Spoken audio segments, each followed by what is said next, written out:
บ่อยสูงค่ะเมื่อได้เป็นวันที่11เดือนธันวาคมที่4ปี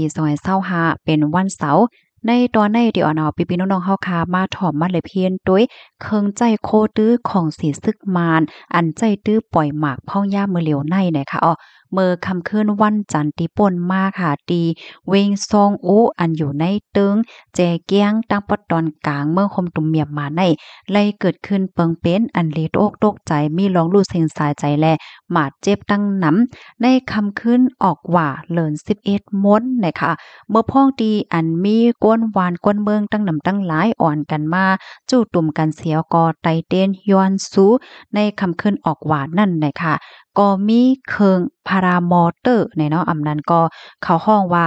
อันจองหมินในคณะจองหมินอันมีเคิงจากอันของเสซึกมานเขาใจตื้อในตอนของเอาหมากมา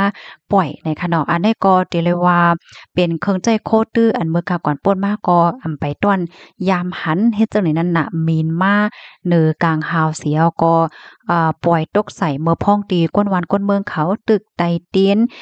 ย้วนสู้ในคำขึ้นออกว่าอยู่นั่นนะคะในข่าวตั้ง7มินิก้อยมีคนรู้เสียงสายใจดีเอมันได้26ก่ออันมาเจ็บแทงเป็นหลาย10ก่อนะคะ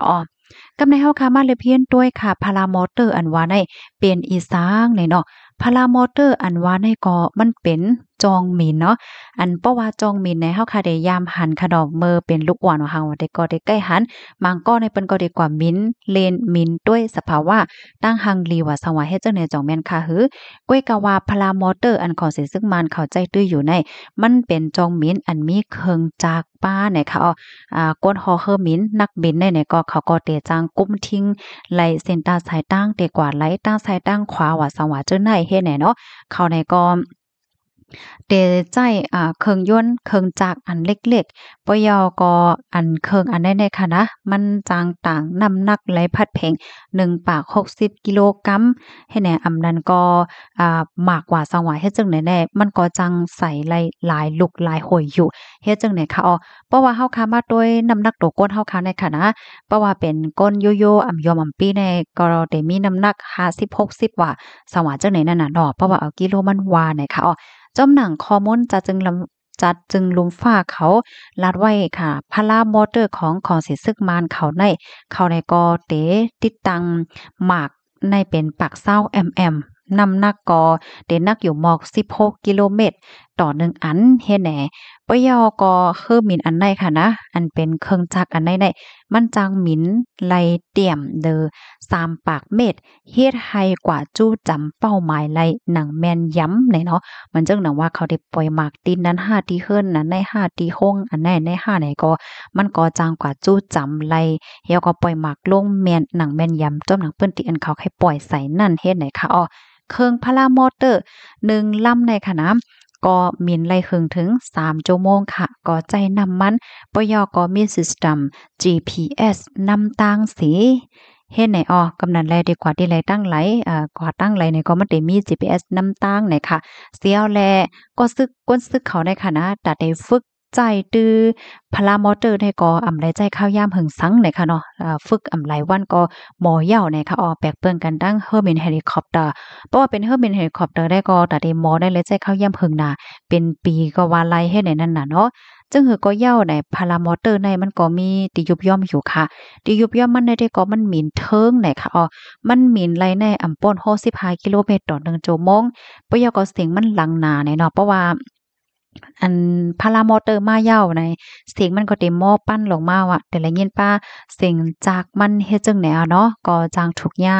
อันจงลุกพื้นเขาในเปิ้นยื้อตกไหลงายเฮ็ดให้เขาก้อยกะว่าอันของสิซึกมันเขาในก็ได้ใกล้ใจตื้อ พ้องกลางค่ำกลางคืนพ้องที่อันเปิ้นนอนหลับนอนหลีเฮ็ดไหนอำนั้นก็ปึ้นตีตีอันเสียงหลังอดอันม้อเมเปิ้นจังยินเสียงเครื่องจักรว่าสว่าเจ้อเนยเฮ็ดไหนคะปยอก็สันเจิ้นหังว่าฟิงฟ้าจื้นปางจื้นไสมีฟ้าฝนว่าสว่าเจ้าไหนก็มันก็บ่จังเป็นไลลีเนี่ยค่ะว่านะตอนตาเครื่องอันในๆเฮ็ดไหนคะ ลองตั้งที่อันของสิซึกมันเขา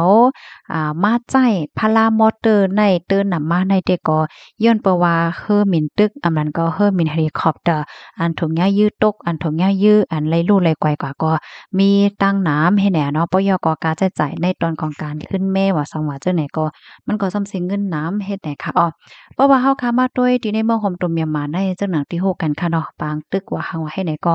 เป็นมาก็หึงเย้าในค่ะนับตั้งแต่ของสิซึกมันเขายึดอาณาอำนาจเมื่อปี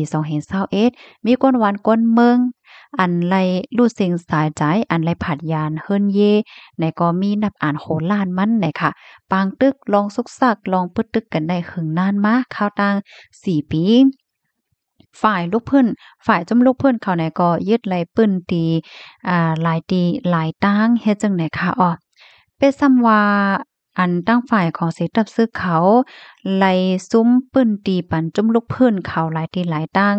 ว่าในเซตาในหนังคือเดไล่ขึ้นปื้นตีนั่นในเขาไหนก็คัดใจใส่เอ็นใส่แห้งเห็นเลยหาไล่ตั้งอยู่หลายตั้งให้แหน่เนาะอำว่าได้เป็นใจเฮอมีนห้าใจเคิงอันที่ว่ามาเมื่อไกลค่ะเนาะพารามอเตอร์ว่าซองว่าเฮ็ดจังไหนเปิดดาเตต่อสู้จอมตั้งจุ่มลูกเพิ่นเหี่ยวก็หนังหือซัมโปเดไล่ขึ้นมาปื้นตีอันไล่หลุดอันไล่ซุ่มกว่าว่าซังว่าเจอนายเฮ็ดจังไหนคะอ้อปยอก็ไล่โคเทียงว่าตั้งของสิซึ่งมานเขาได้ค่ะเนาะก็ไล่หับลองปันแห้งอีเคิงใจตื้อเทคโนโลยีอันลงมาที่เมืองแขตั้งน้ำในค่ะเนาะบ่ได้เป็นโดรนว่าเนาะยอก็เคิงเทคนิคเคิงใจตื้อหลายเจอหลายเปิงหลายเจอหลายตอนเจิ้นในเฮ็ดไหนค่ะอ้อปยอก็ตั้งฝ่ายของการS4 ในค่ะเนาะเขาเนี่ยก็เลยลาดว่าแขเนี่ยก็ยังตึกเป็นยังปันแห้งน่ะนะคะปันแห้งของสิซึกมานเขามาอยู่เคยย้ายเปิดดาได้รักษาพ่อนปางในตอนของการไปมักมีในเมืองเฮ็ดจังไหนคะอ้อเนาะหรือเสนั่นในก็มื้อเหลียวในค่ะเนาะก็ยังเลยหันว่าแขเนี่ยก็คัดใจปันแห้งอีให้จุ่ม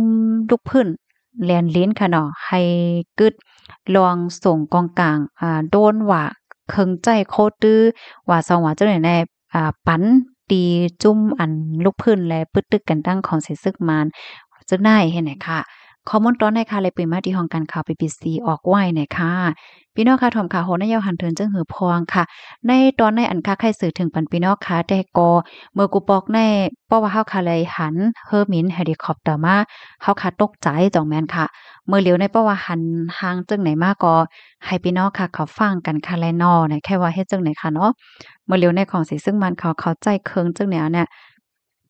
มินมาเหนือกลางหาวแฮวก็ปล่อยหมากนั่นค่ะน่ะเคิงจังไหนแน่ซ้ำแหน่มันได้มีเหมือนจังว่ามีก้นขี่ป้าจ้อมแลมีก้นขี่ป้าจ้อมให้ไหนออพี่น้องเฮามันมีอยู่หลายๆเส้นไหนค่ะนะนังคือพี่น้องค่ะเดี๋ยวจังเลยรับพูดและจังเลยฟังกันนั่นก็ช่วยกันสืบเพิ่นแพ่แชร์กว่าเสกำค่ะย้อนให้กูก็ลดเพศกันค่ะน้อมอยทรงค่ะ